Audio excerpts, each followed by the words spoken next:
ఐవిట్నెస్ news కి స్వాగతం. ఇటీవల ఎమ్మెల్సీ కవిత పట్ల తీన్మార్ మల్లన్న చేసిన అనుచిత వ్యాఖ్యల నేపథ్యంలో తెలంగాణ జాగృతి విభాగం ఆధ్వర్యంలో తెలంగాణ మహిళా కమిషన్ కార్యాలయం వద్ద నిరసన వ్యక్తం చేశారు. తీన్మార్ మల్లన్నపై కేసు నమోదు చేసి అరెస్ట్ చేసే వరకు ఇక్కడి నుండి కదలమని హెచ్చరిస్తున్న మహిళలు చైర్పర్సన్ నేరేళ్ల శారదను కలిసి ఫిర్యాదు చేశారు. ఎమ్మెల్సీ కవిత పట్ల తీన్మార్ మల్లన్న చేసిన అసభ్యకర వ్యాఖ్యలపై మండిపడ్డారు. తెలంగాణలో మహిళల ఆత్మగౌరవాన్ని దెబ్బతీసే విధంగా తీన్మార్ మల్లన్న వ్యాఖ్యలు చేయటం సమంజసం కాదని అన్నారు. తెలంగాణ ఆడపడుచులను మహిళలను అవమానించే విధంగా తీన్మార్ మల్లన్న మాట్లాడిన మాటలు తెలంగాణ మహిళా సమాజాన్ని కంటతడి పెట్టించినట్లు తెలిపారు. తీన్మార్ మల్లన్న చేసిన వ్యాఖ్యలను వెంటనే వెనక్కి తీసుకోవాలని, లేని పక్షంలో తగిన గుణపాఠం చెబుతామని హెచ్చరించారు.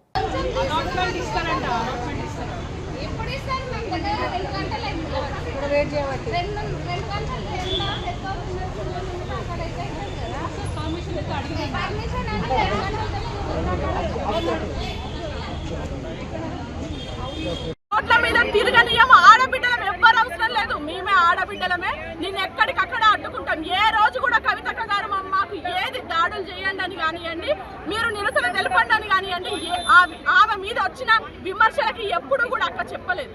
ఈ రోజు మా గుండె రగులుతుంది. మేము ఆడబిడ్డలం, మేము ఎట్లు ఊరుకుంటాం. ఈ రోజు కవితక్క గారు బతుకమ్మ ఎత్తుకొని తెలంగాణ కోసం నలుమూలలు తిరిగి ప్రపంచవ్యాప్తంగా తిరిగి పోరాటం చేసిన ఆడబిడ్డని ఇంత అవమానిస్తే ఈ రోజు మమ్మల్ని అందరినీ అవమానించినట్టే. ఖబర్దార్ తీన్మార్ మల్లన్న, నువ్వు క్షమాపణ చెప్పే వరకు కూడా తెలంగాణ ఆడబిడ్డలం ఊరుకోము, తెలంగాణ జాగృతి ఆడబిడ్డలం కూడా ఊరుకోము. నీకు అడుగడుగున అడ్డు చెప్తాం, నీ గుణపాఠం చెప్పి క్షమాపణ చెప్పిస్తాం. నువ్వు అంత దూరం తెచ్చుకోకుండా క్షమాపణ చెప్పి దీన్ని ఇక్కడితో క్లోజ్ చేస్తే నీకు మంచిది. నా పేరు స్మితా గౌడ్ అండి. నేను సికింద్రాబాద్ కాన్స్టిట్యున్సీ నుంచి వచ్చినాము. ఇక్కడ వచ్చిన ప్రతి ఒక్క మహిళలం కూడా ఈరోజు కమిషన్ ఆఫీస్కి వచ్చింది. ఎందుకంటే తీన్మార్ మల్లన్న చేసిన వ్యాఖ్యలకి మేము ఖండిస్తూ ఈరోజు ఇక్కడ కంప్లైంట్ చేయడానికి వచ్చినాము. మేము పొద్దున 10 గంటల అయింది వచ్చి, ఇప్పుడు 12 అవుతుంది. కానీ మేడం ఇంతవరకు కూడా మాకు రెస్పాన్స్ లేదు. మమ్మల్ని లోపల కూడా కాలు పెట్టనిస్తలేరు. ఇంత ఎండలో కూడా ఇంతమంది మహిళలం నిలబడ్డాము. కనీసం మేము కర్టెసీ కూడా లేదు. ఇంతమంది ఆడవాళ్ళు వచ్చినారు కదా, సరే కనీసం లోపలికన్నా పిలవండి అనే మాట కూడా వస్తలేదు. లోపలికి పోనిస్తలేరు. ఇది ఎంతగానో న్యాయం అన్నది మాకు అర్థం అవ్వట్లేదు. ఆయన ఒక ఆడబిడ్డని అంత పెద్ద మాట అన్నప్పుడు ఆమె కూడా ఒక ఆడమనే కదా, కమిషన్ మేడం కూడా ఒక ఆడమనే కదా, ఆమె కూడా వర్తిస్తుంది కదా ఈ మాట అన్నందుకు.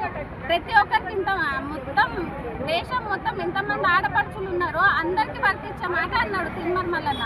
ఆ మాట ఎందుకు అన్నాడు, దేని గురించి అనాల్సి వచ్చింది? అక్క మా బీసీల గురించి కొట్లాడడం ఏమన్నా అన్యాయమా? కాదు కదా. బీసీల గురించి ఇప్పుడు కాదు, ఎప్పటి నుంచో పోరాటం చేస్తుంది. 42% వచ్చింది. మరి ఇంతకు ముందు ఎందుకు రాలేదు? ఇంతకు ముందు కూడా ధర్నా చేసింది అక్క బీసీల గురించి. మళ్ళీ ఆ రోజు నువ్వు ఎందుకు మాట్లాడలేదు? అమ్మ కవిత, నువ్వు ఎందుకు ధర్నా చేస్తున్నావు బీసీల గురించి? నీకేం అవసరం అని ఎందుకు అడగలేదు అప్పుడు? ఇప్పుడు నువ్వు ఎందుకు అంటున్నావు అంటే అక్కడ ఢిల్లీకి పోయి శాంక్షన్ అయ్యి వచ్చిన తర్వాత ఒక ఆడపిల్ల అయి ఉండి మా అందరు ఆడబిడ్డల గురించి కొట్లాడితే దానికి పండగ చేసుకుంటే తప్పే ఉంది. దేవరకొండ ఎస్టీ బాలికల గురుకులంలోని ఫుడ్ పాయిజన్ వలన 20 మంది విద్యార్థినులు అస్వస్థతకు గురయ్యారు. ఉదయం టిఫిన్ చేసిన విద్యార్థినులకు అస్వస్థత కలగడంతో 20 మంది విద్యార్థినులకు దేవరకొండ ప్రభుత్వ ఆసుపత్రిలో చేర్చి చికిత్స అందిస్తున్నారు.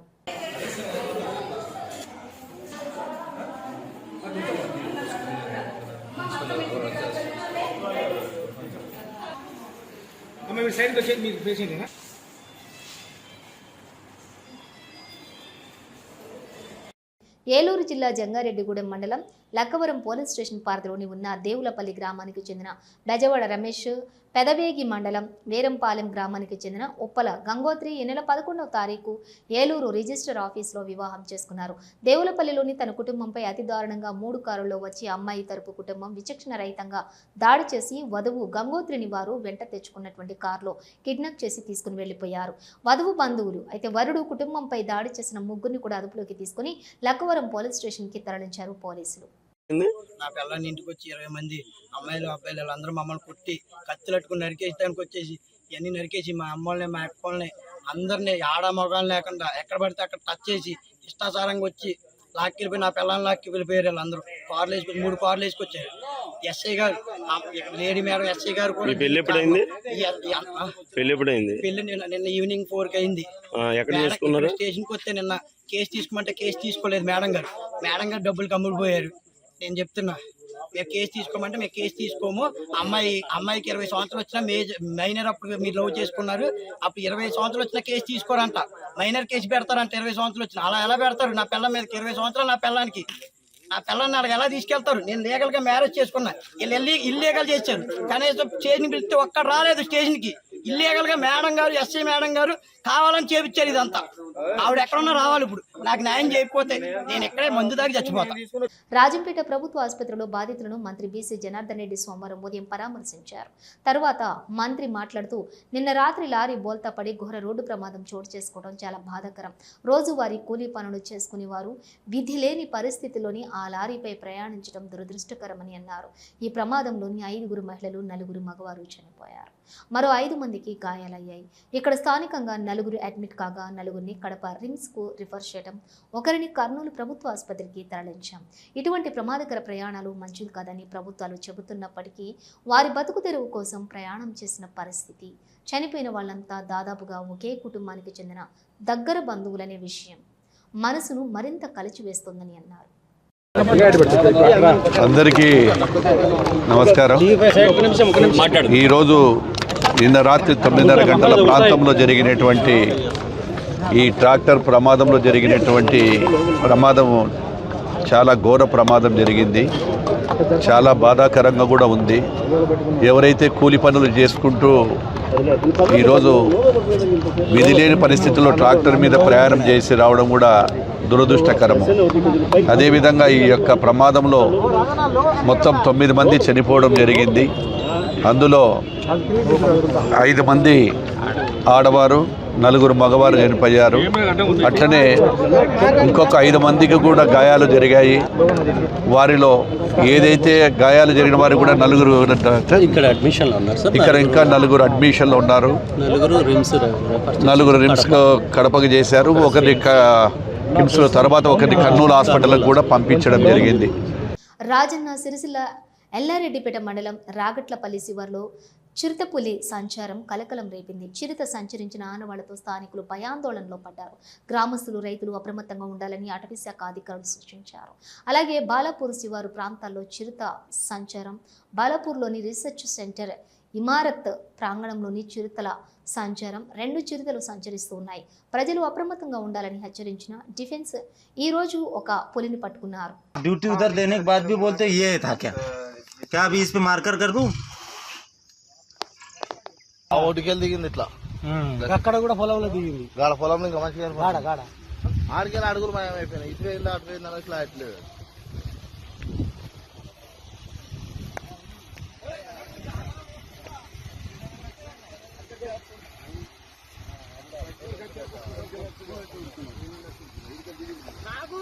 ప్రముఖ పుణ్యక్షేత్రం శ్రీ బ్రహ్మరాంబ మల్లికార్జున స్వామి కొలువైన ఓదెలలో బ్రహ్మోత్సవాలు కన్నుల పండుగగా జరిగాయి. ఉగాది పర్వదినాన ప్రారంభమైన మల్లికార్జున స్వామి బ్రహ్మోత్సవాలు కొనసాగాయి. బ్రహ్మోత్సవాలలో భాగంగా రాత్రి పెద్దపట్నం తెల్లవారుజామున అగ్నిగుండం ప్రవేశం నిర్వహించారు. ఆలయ అధికారులు, భక్తులు భారీగా తరలివచ్చారు. పట్నం వేసి బోనాలతో నైవేద్యం సమర్పించి మొక్కులు చెల్లించుకున్నారు భక్తులు. శివనామస్మరణతో మల్లికార్జున స్వామికి ఆలయం మారుమ్రోగింది. అగ్నిగుండంలోని నిప్పులపైన నడిచి భక్తి భావాన్ని చాటుకున్నారు భక్తులు. అగ్నిగుండంలో నడిస్తే చేసిన పాపాలు తొలగుతాయని భక్తుల యొక్క ప్రగాఢ నమ్మకం. 2 తెలుగు రాష్ట్రాల నుంచి కాకుండా పలు రాష్ట్రాల నుంచి కూడా భక్తులు భారీగా తరలివచ్చి మల్లికార్జున స్వామిని దర్శించుకున్నారు.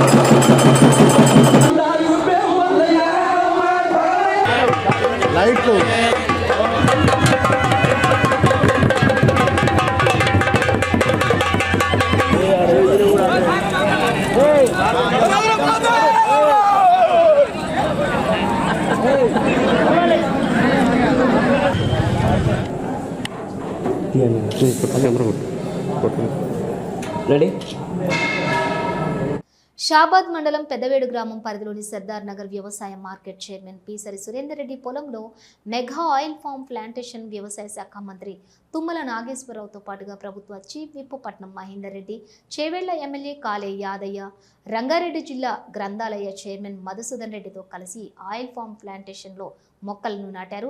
వ్యవసాయ శాఖ మంత్రి తుమ్మల నాగేశ్వరరావు మాట్లాడుతూ అగ్రికల్చర్ డిపార్ట్మెంట్ కంప్లీట్ సహకారంతో మనం ఆల్మోస్ట్ 15,000 ఒక నెలలోనే తెలంగాణ రాష్ట్రంలో సాధించడం జరిగింది. ప్రభుత్వం ఆదేశాల ప్రకారం కంపెనీ సహకారంతో రంగారెడ్డి జిల్లా ఒక ఎగ్జాంపుల్.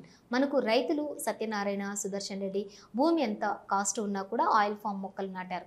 రానున్న రోజుల్లోనే ముఖ్యంగా ఈ పంటకి రైతులకు ఎంతగానో లాభాలు ఉంటాయని అన్నారు.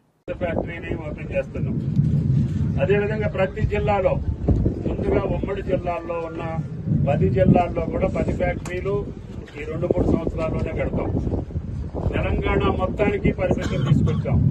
గతంలో ఈ ప్రాంతానికి లేకుండే, మా ఖమ్మం జిల్లా ఒక్కదానికే ఉంది. అందుకనే మేము 30-40 సంవత్సరాల క్రితం ఈ పంట వేసాం.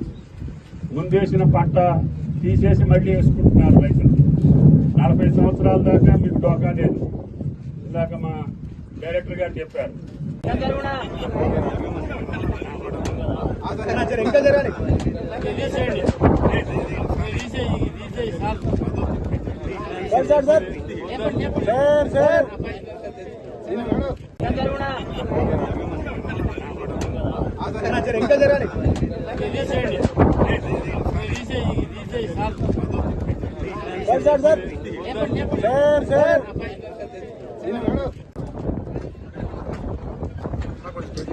మేడం మీరు కొంచెం జరగండి, అందరూ జరగండి, జరగండి, జరగండి. మేడం మీరు వచ్చండి, మీరు వచ్చి వేసండి.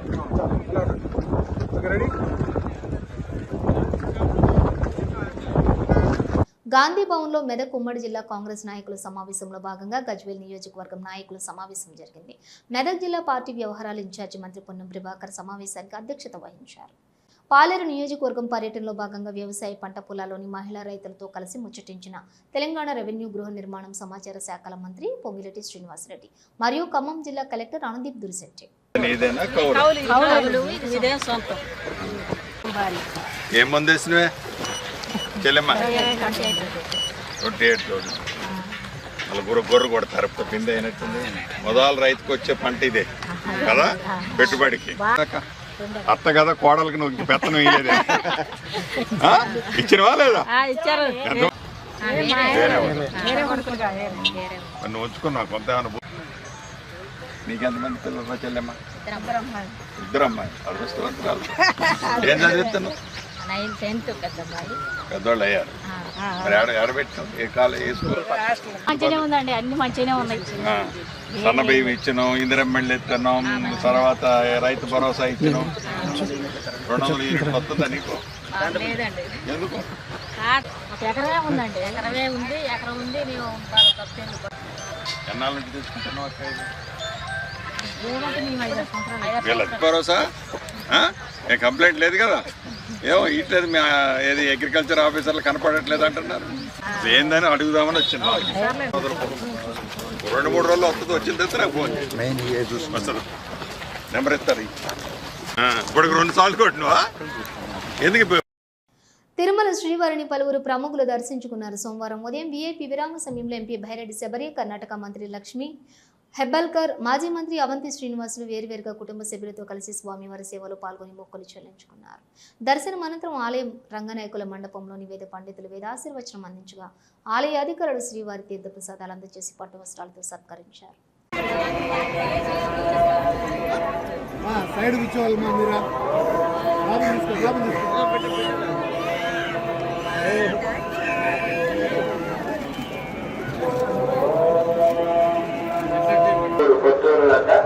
తమ రచనలలో శ్రీవారి ఆలయం ఎదురుగా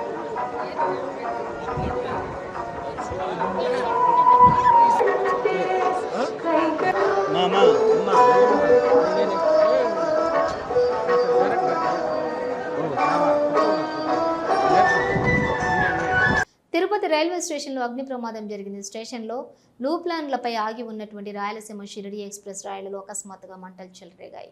ఫైర్ సేఫ్టీ సిబ్బంది మంటలు ఆర్పారు.